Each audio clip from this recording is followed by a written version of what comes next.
Welcome, welcome. All right. I'm going to go ahead and get us started so we can get into the important stuff. Good afternoon. Welcome to today's webinar, Improving RFPs with User Research, How Summary Sheets Can Improve Solicitations with NASCIO, our friends and partners, and US Digital Response. Thank you for spending some time with us today. We're glad you're here.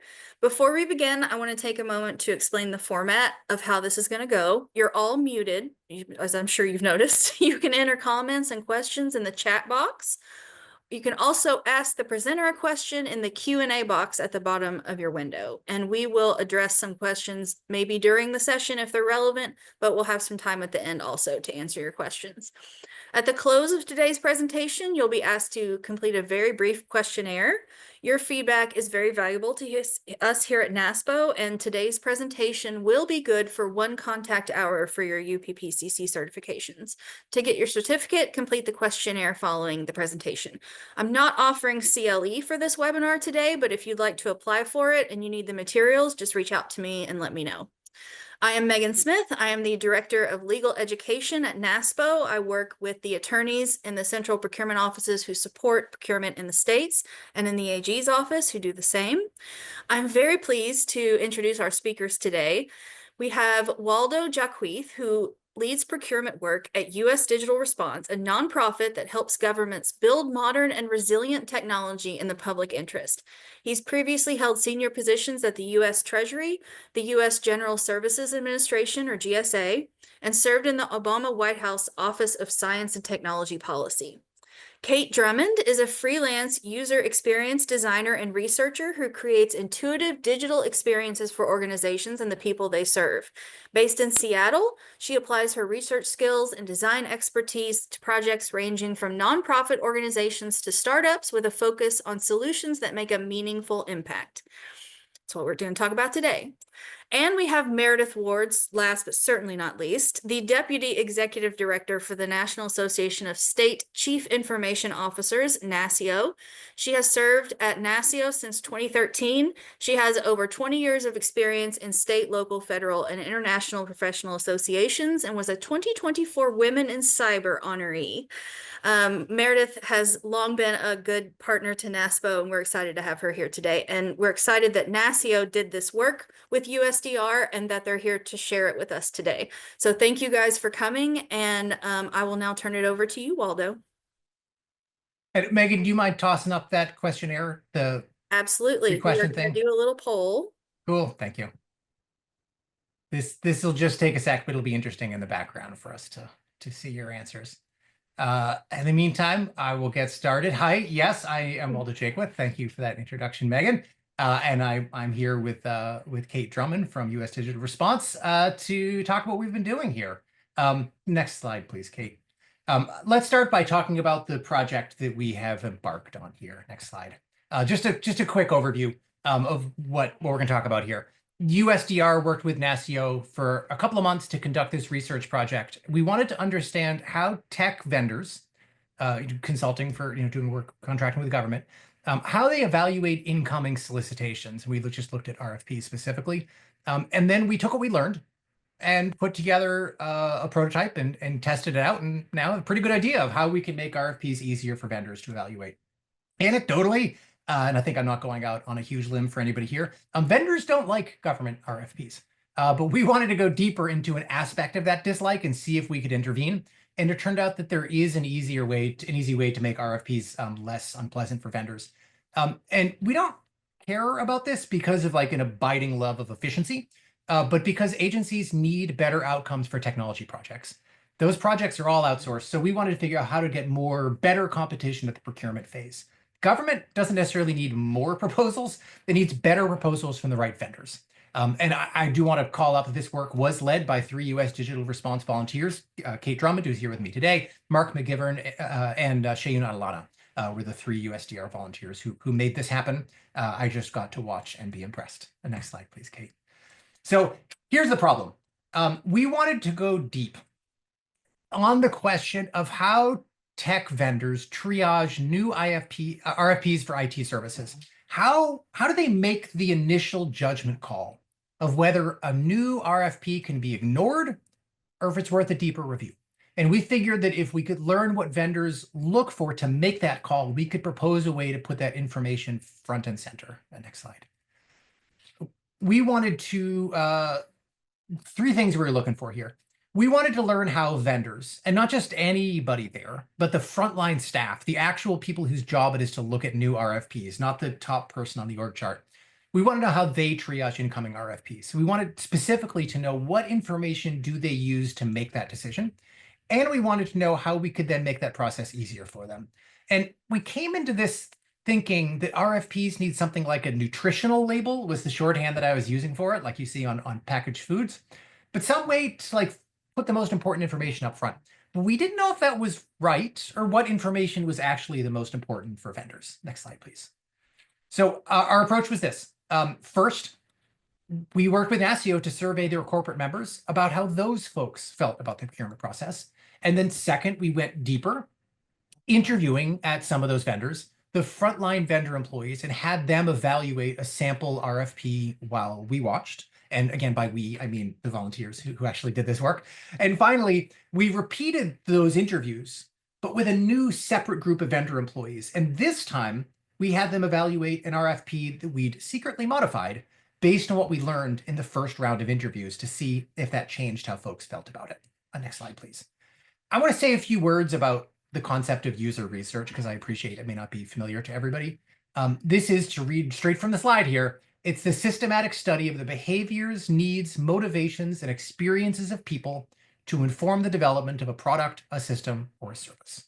So this means that design decisions about what should an RFP look like, how should software work, how should the dashboard of a car be laid out, it allows these to be grounded in reality instead of basing them on assumptions. And so that user research can include interviews, surveys, usability testing, observational studies. There's a bunch of ways to do it. But I want to say what is not. It is not just asking people what their preferences are and then doing that. We often need to uncover people's preferences. As Henry Ford never said, but it's a great quote, so everybody likes to repeat it. If I'd asked people what they wanted, they would have said faster horses. We don't want faster horses. User research is basically how all software is built at this point. This is super normal. We simply applied the discipline of user research to one aspect of procurement. The next slide, please, Kate. So I just want to step through the work that we did, those three phases. And the first was the NASCIO's survey of their members. Next slide, please.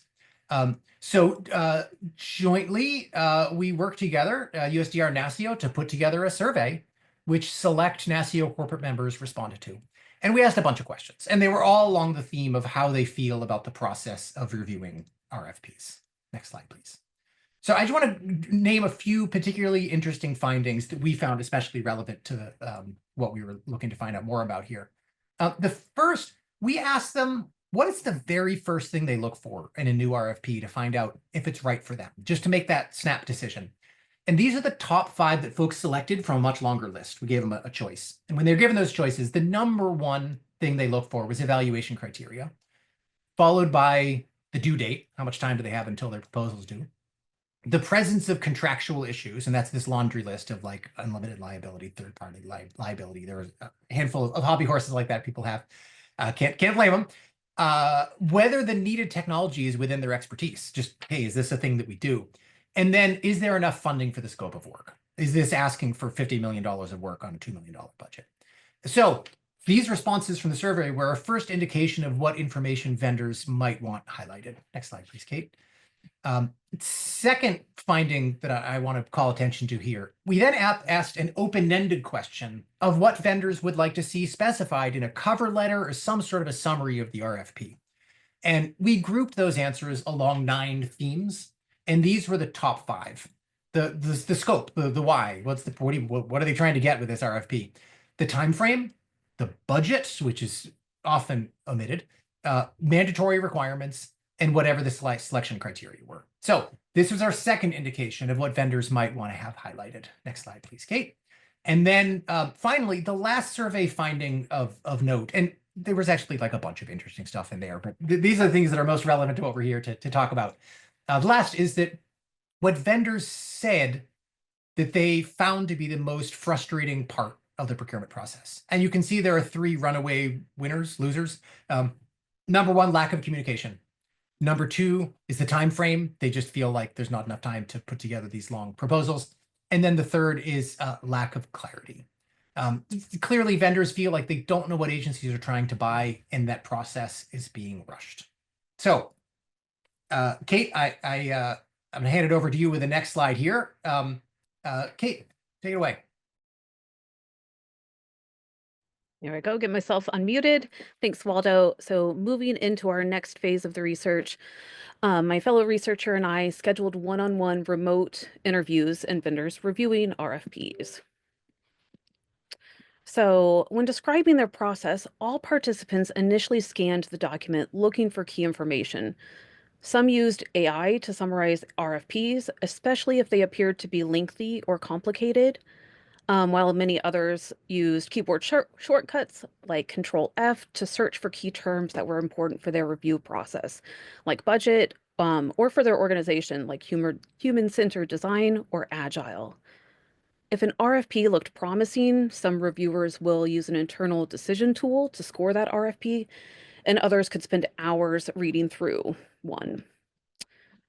We also asked participants when deciding to make a bid, what information is important to know, to which they answered clear problem and scope of work, submission criteria, budget, information, project timeline, minimum qualifications.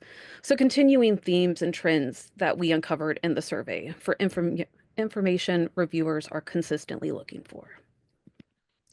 Some of the frustrations when reviewing RFPs is that they are often inconsistent in their formatting or structure, especially state RFPs, and they use complex language. One participant in the research said it's time-consuming just to understand what the structure is and where to look for certain information. Based on the survey findings, vendors are reviewing anywhere from 20 to thousands of RFPs per year. So that combined with complex language and lengthy, inconsistent formats can lead to a single RFP, again, taking hours to read through and sometimes days, depending on their workload. So in the second half of the sessions, we switched our focus to usability testing. We took an actual RFP and had participants walk and talk us through the review. And then just to note, the New York State Office of Children and Family Services was not associated with our research. We only selected this as an example because it was a standard representation of custom software. We asked participants what information would help you decide if the RFP is worth further review and their order of importance. And again, seeing similarly mentioned key information, submission criteria, budget, qualifications, scope of work, and due dates. We also asked participants, how easy is it to find the information you were looking for? And based off of this example RFP, we got a score of 3.4 out of 5. One of the higher scores said, they gave me that calendar up front. Don't bury the asks. Like, okay, here's your calendar. Here's what I need. How many pages I need you to write by this date. So they found it relatively easy to find the information that they needed. On the other hand, a lower score of 2 said it took to get to section 5 before you even knew what the work was. I think it was on page 15 before we even knew it was for a not-for-profit and we weren't even eligible. So when asked what would make an RFP easier for them to review, they consistently said they wanted key information highlighted. One participant said, I think putting all of that, the core information, up front would be helpful, or maybe just putting all of the contractual requirements in a separate volume or appendix.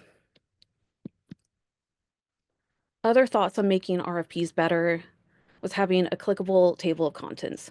Something that simple would help reviewers navigate RFPs easier.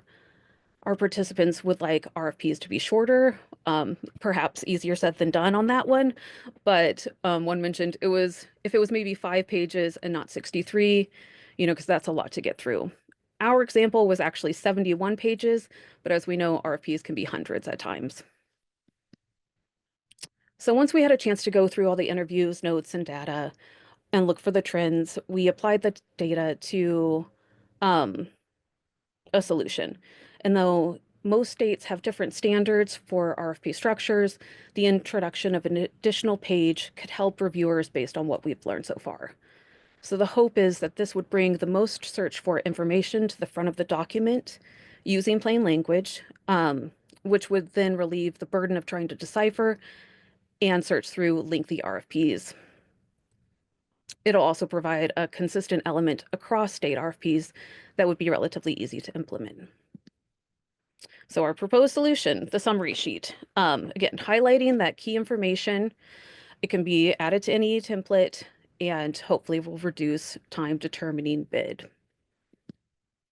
In our last phase of this research, we wanted to test our concept and observe how people would interact with the summary sheet.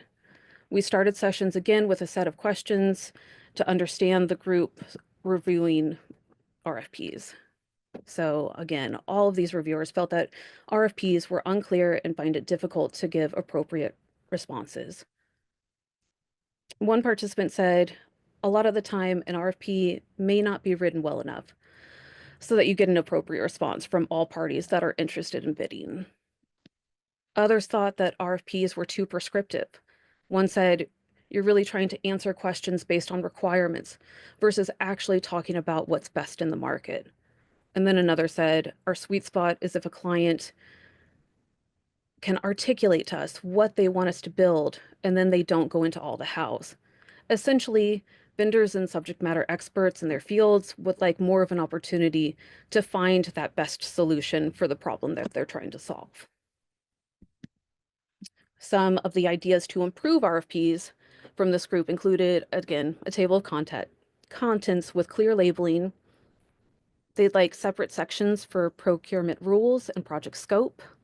A checklist to help manage the submission criteria would be helpful. And then generally more clarity around the current state and future state of the project. Basically where it is now versus where they want to be.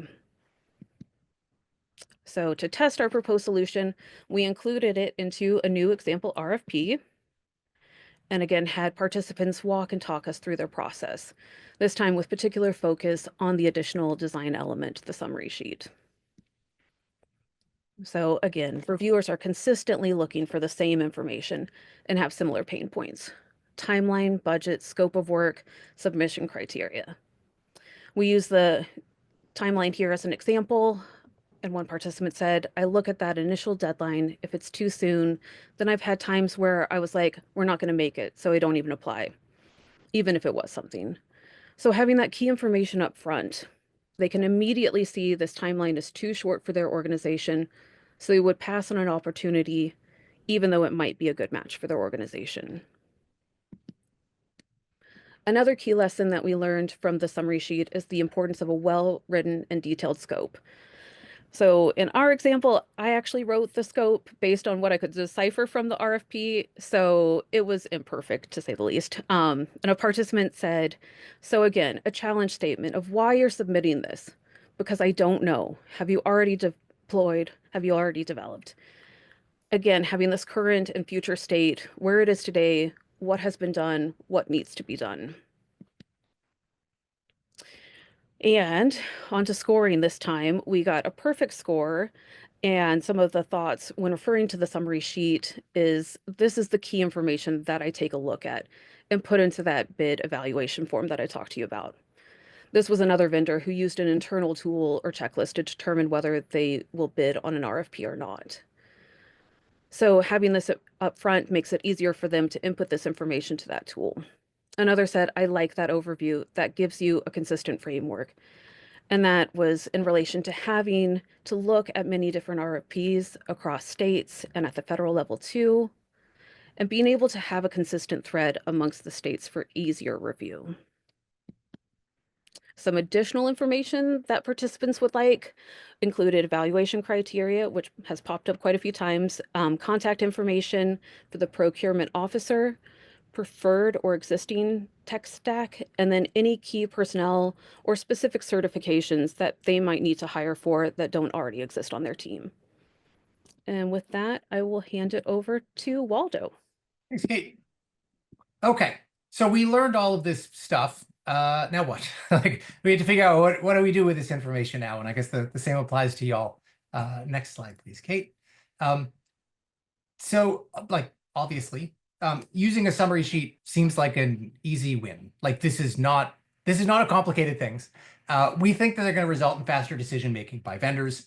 And if a vendor can review a solicitation and quickly decide to bid or even not to bid, that is a win for the soliciting agency or department, because we hope, it should increase the number of vendors who can consider bidding, which is going to help the right vendors opt in and the wrong vendors opt out. And that should result in a higher percentage of proposals that are a good match for the agency need.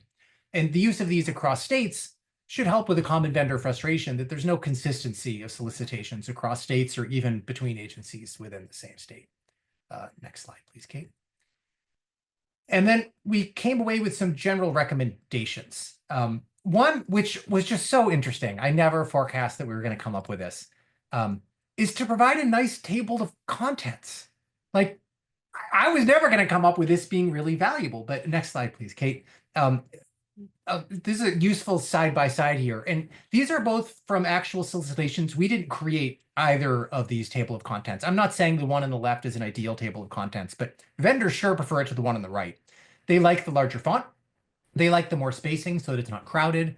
They like that they can click on the entries and go straight to that section of the RFP. You know, they're all like clickable. And they like the plain language. I mean, look at the one on the right.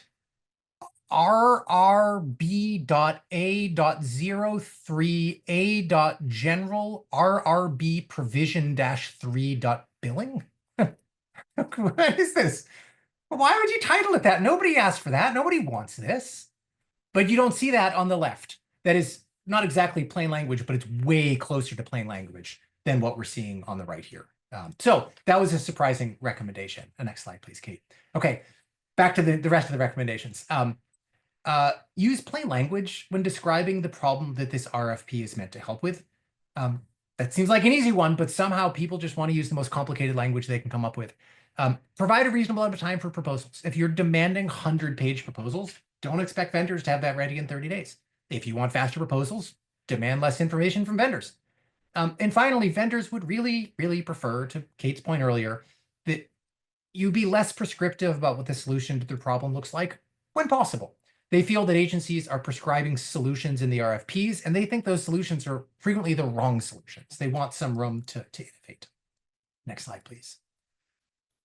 I do want to call up the need for additional research. Our work is just the tip of the iceberg. There is so much more research needed in the procurement space, and the application of user research in particular here is it just feels like there's money lying around the ground here that people need to walk around and pick up. Like, there's so many obvious things to look into here. Like, obviously, what is the effect of summary sheets? Like, we can speculate, but it's important to measure. Do they result in fewer bids or more bids or no change? Are those bids higher quality or more competitive? Is the resulting good or service any better? Similarly, what are the basic modalities of RFP preparation across states? Like, what are the different ways that state agencies pull together RFPs? And if we wanted to improve that, does that look like providing industry-specific training to contracting officers? Does it look like developing a baseline set of industry-specific RFP templates, or something else entirely? And the summary sheet that we prepared here for is for the IT services industry. Well, what would they look like for other types of procurement? So figuring that out would just mean repeating our research process here for those industries. It's not difficult, but somebody would have to do it. Next slide, please, Kate. Oh, there is no next slide. We're all done. Yay! End of slides. So there's the overview of our research and our findings. And I hope that you, like me, are left with the conclusion of, okay, well, obviously we should implement summary sheets because that's an easy win, but with the curiosity of what else can we do? Surely we can apply this methodology to other things in order to improve the procurement process. And that is something that I'm very enthusiastic about. Thanks, Waldo. I just want to add a couple of things from NASCIO's perspective. First of all, thanks so much to Kate and the other volunteers, and Waldo. USDR brought this idea to us, and I thought, wow, this is really great. I've been working on IT procurement for 12 years now at NASCIO, and there's so many things that cannot be changed easily. We were just having a conversation a few days ago about required terms and conditions. Well, in state government, if you're going to change those, it generally takes an act of the state legislature. So not an easy thing to do. Sometimes policy changes are not easy, changing the hearts and minds, cultural resistance to change. That's not easy. But we thought, this one is really just kind of organizing things in a different way, presenting the information differently.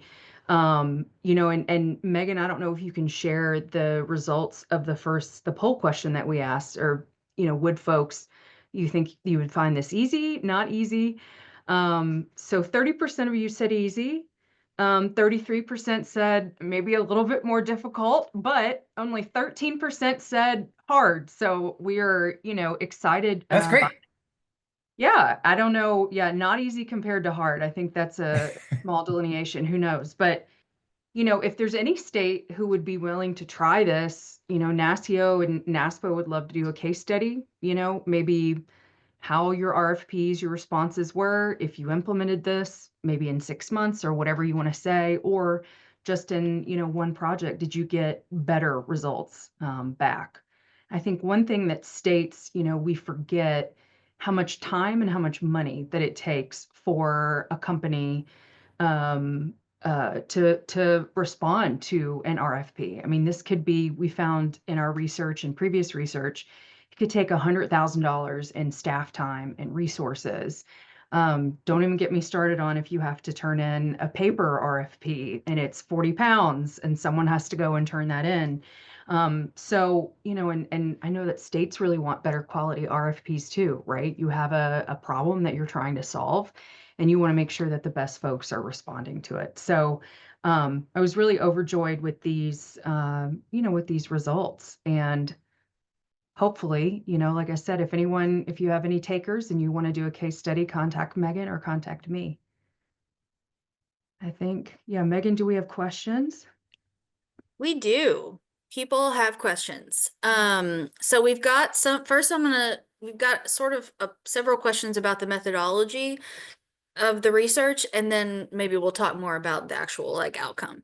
So we've got some questions about what kind of suppliers did you consult with? Did you meet with? Do they only sell to states? Because we have vendors of every shape and size, right? Some of them only sell to the feds, only sell to the state, only sell to the county.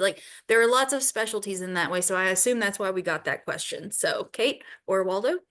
Yeah, well, actually, Meredith can speak Yep. to of the folks surveyed. Let's start with that. Yeah, so, and I can put this link in the chat just in case anyone's interested, but I don't know why you would be. But, so NASCIO's members, our corporate members, are any IT company from Adobe to Zscaler that you can think of. And so most of them sell to the public sector and also the private sector. But at NASCIO, the folks who are involved with our association are in that SLED, state, local education market. So they are generally specialized in that area. So like I said, I'll put the link again, just in case you're curious about who NASCIO members are. Thank you, Meredith. And then I just want to speak to the interview subjects. Those were folks that serve mostly federal and state government. If any of them serve K-2 through 12, that's news to me. And some of them do a small amount of higher ed, but federal and state are particularly strongly represented among those folks. And then this is interesting. Have you consulted with any procurement professionals, Ray the summary sheet, and what have been their thoughts? No, our methodology is what you've heard about so far. We just made this available. We just announced it about 2 weeks ago or whatever. This is our first time talking to anybody about it. That said, I work with lots of state and federal procurement professionals, host a regular support group for contracting officers who deal with custom software procurement. And I certainly talked to a bunch of folks about it as I went, including leadership at the U.S. General Service Administration last fall. Heck, I talked to the administrator of the agency about it. And the conclusion from those folks was like, this sounds great. We should just do this. Sounds great, including at a federal level, a bunch of 1102 contracting officers. But that was not research. That's just me talking to people.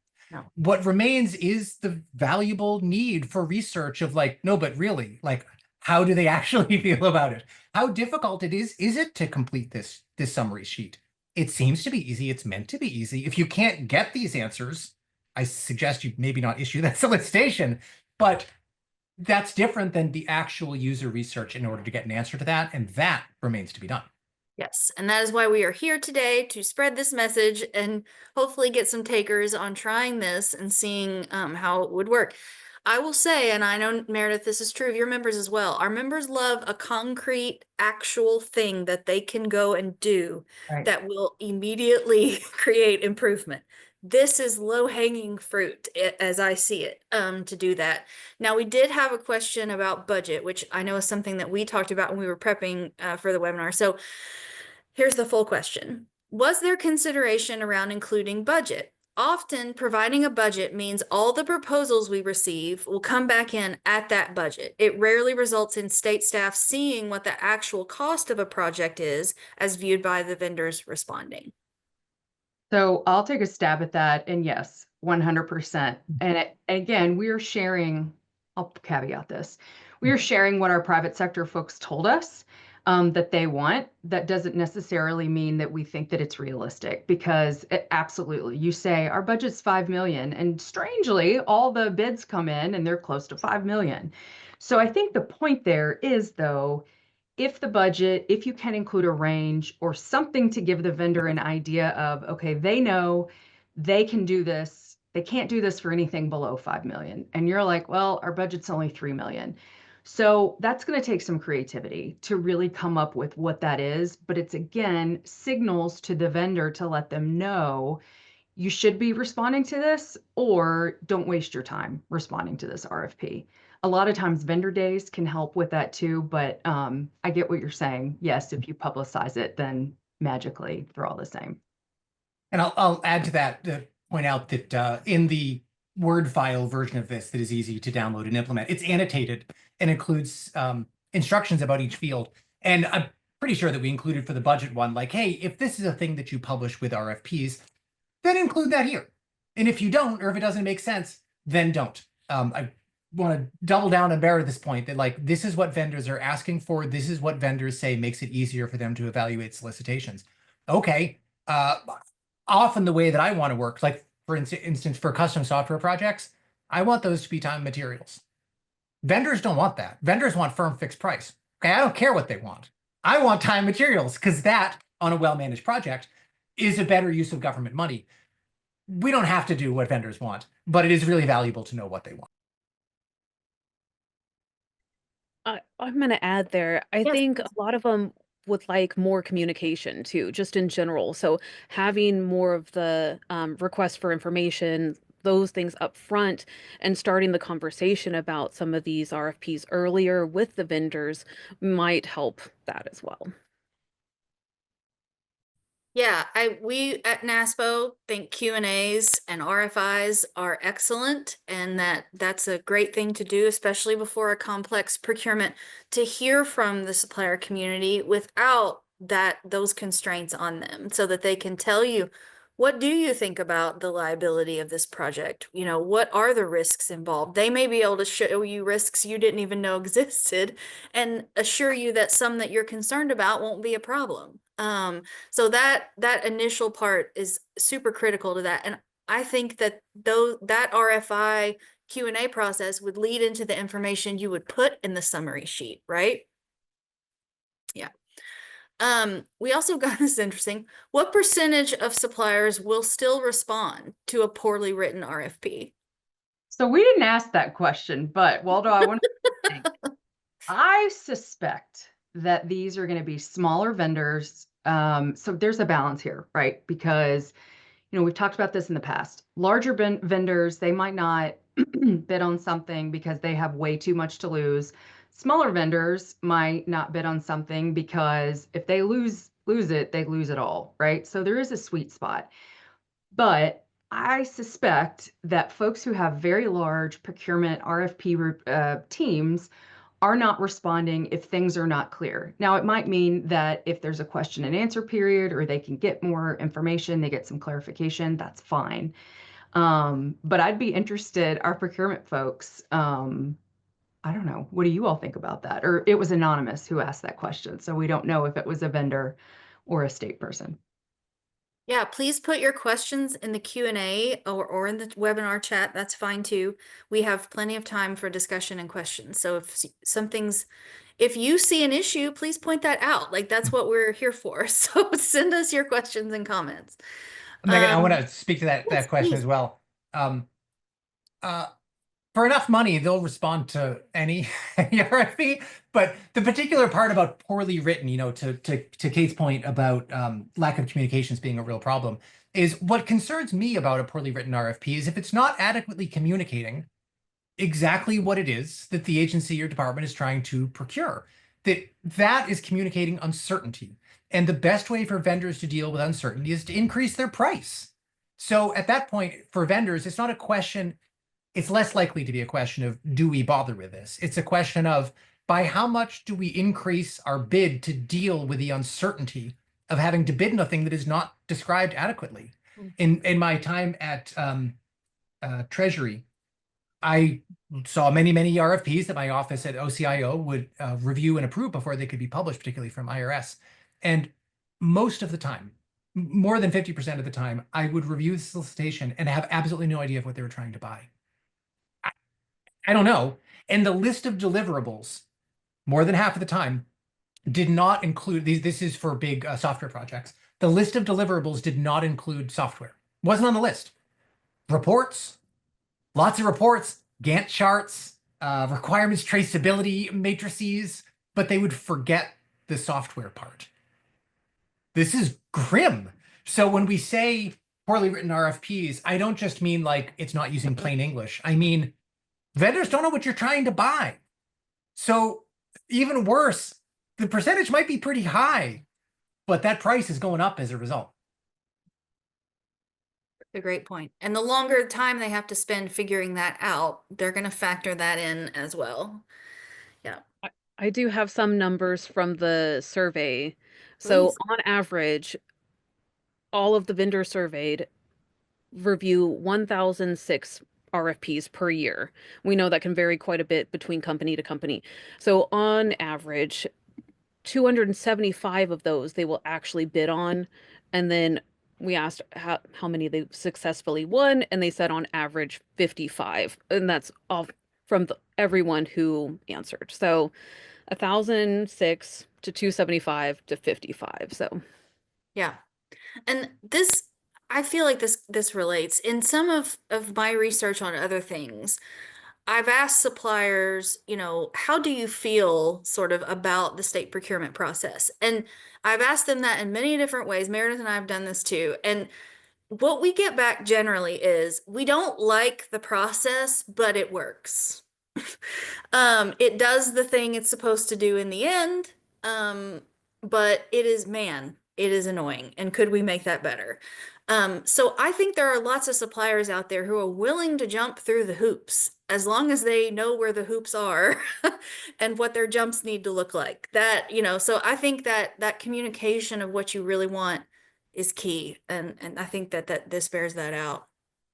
I love that, Megan, too, because it's like, sure, so many of our CIOs, which by the way, they're about 2 to 3 years is their average tenure. So a lot of times come in from the private sector and then they're like, we're done. But, in the private sector, you just go buy what you want, right? And in the public sector and every state government, every locality and the federal government and internationally, there is a process, right? Because we're not looking to satisfy shareholders. We are trying to be good stewards of the public's money. So there's always going to be a process. There's always going to be those hoops to jump through. Are there some vendors who just don't understand that? Sure. And quite honestly, when I have conversations with them, I'm like, maybe this isn't the space for you, but I'm not going to call out specific folks. But I agree with what Megan said. It's all about communication, right? There's so many things. There are laws that were created in response to a problem. A lot of times laws that were created that are creating a problem, maybe not helping a problem. But there are hoops to jump through. So I think that folks understand that. And especially companies who have been in the SLED market for a really long time, they understand this stuff. But again, we're really focusing on what are some of those low-hanging fruit that It's not going to be changing a law. It's not going to be changing a major policy or really how you really do business. How is it going to work? So looking forward to seeing if anyone does try and make it work. Absolutely. I wonder if the opposite of this is the solutions-based RFP, right? Where you're just saying, help us fix the wildfire problem, period. And that's your RFP. And I know California has in fact tried that. Did you guys come across any of that in your research? Because I'd be interested to see how they feel about that versus it's almost like too much information or not enough information. This is maybe the Goldilocks of RFP things here, this summary sheet. It was, Kate was, and I think I was also talking about vendors saying they feel like they're like solicitations are too prescriptive a way that prohibits coming up with new ideas. So I think an area where it does not make sense to use something like a statement of objectives over a statement of work is if government has a lot of experience with that thing and knows exactly what they need. We don't need solutions to employee hydration while mobile. Like it's just a bottle of water. Like we can just say that. That's okay. There are no innovations coming along there.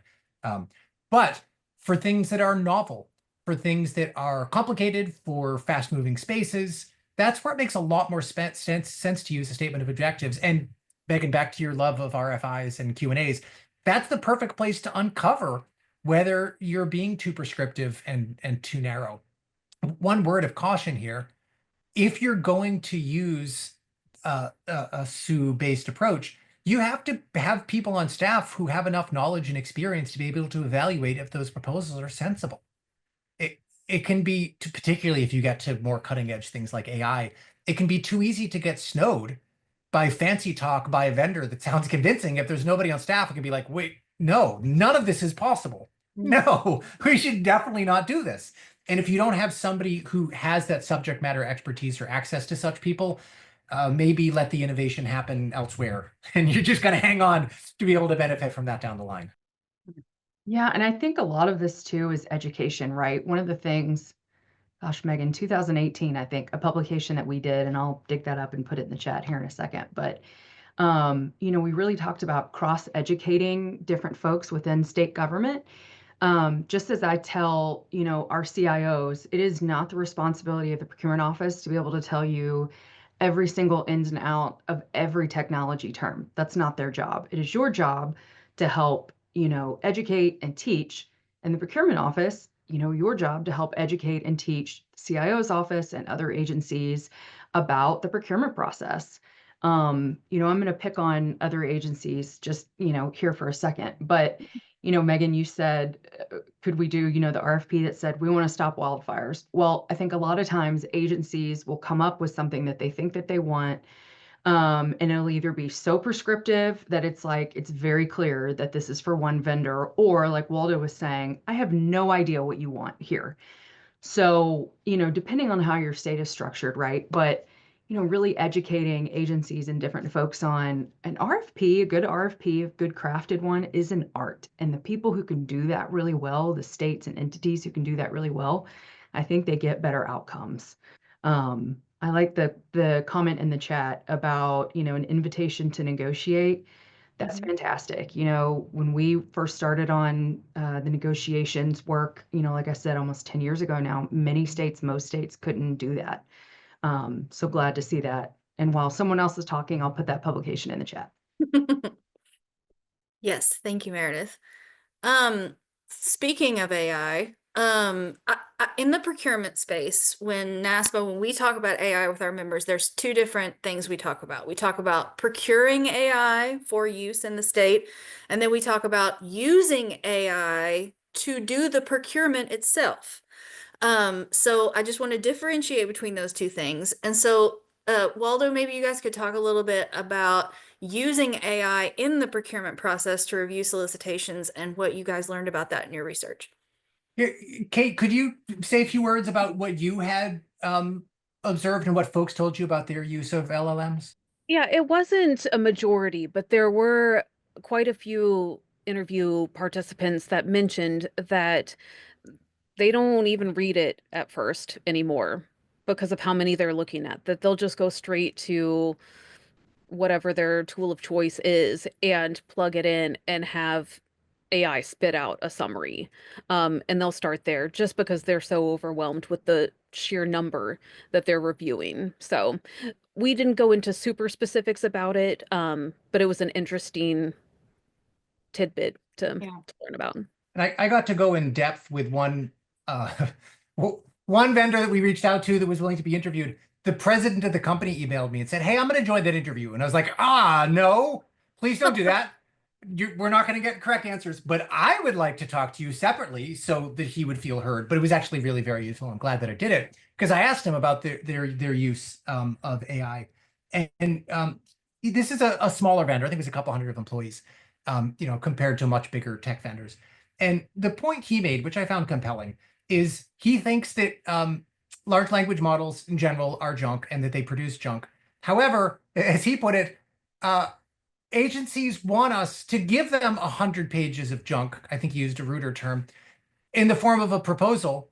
So why shouldn't we generate that automatically with a machine that is very good at making that stuff?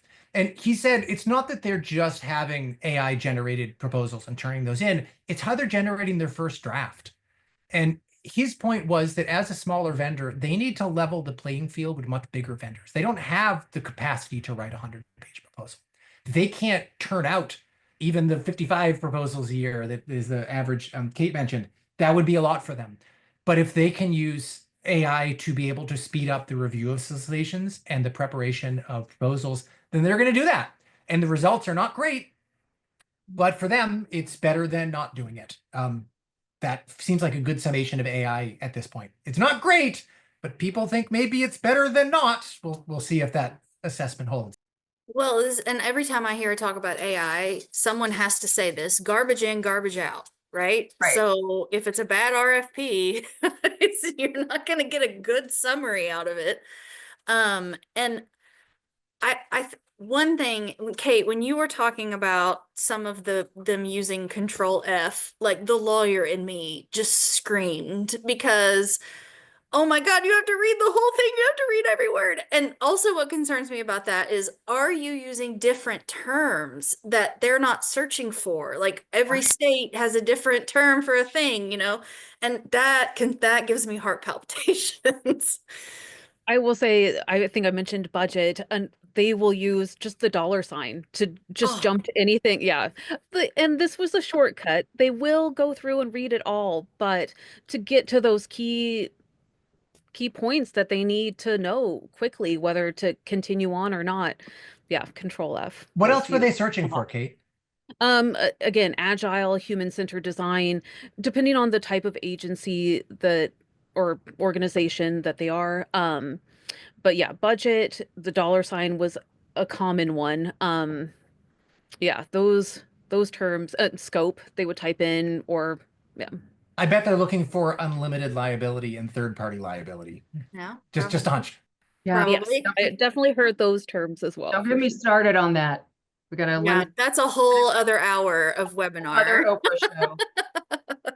I But think what we will say is that up front, just like the summary sheet, saying your non-negotiables up front, even putting your non-negotiables on the summary sheet would be an excellent idea that we would all agree with.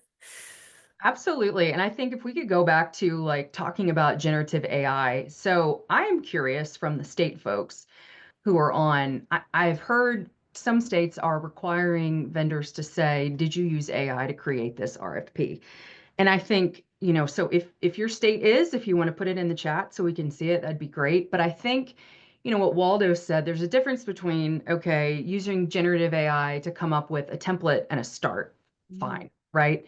In every case of using generative AI, I will say again that you have to check it, right? The tools are getting better every single day. But I remember when we first, 2.5 years ago, put things in Gen AI, it was like, this is not accurate. It's very funny. But it's changing so rapidly, the technology is, that those things are clearing up.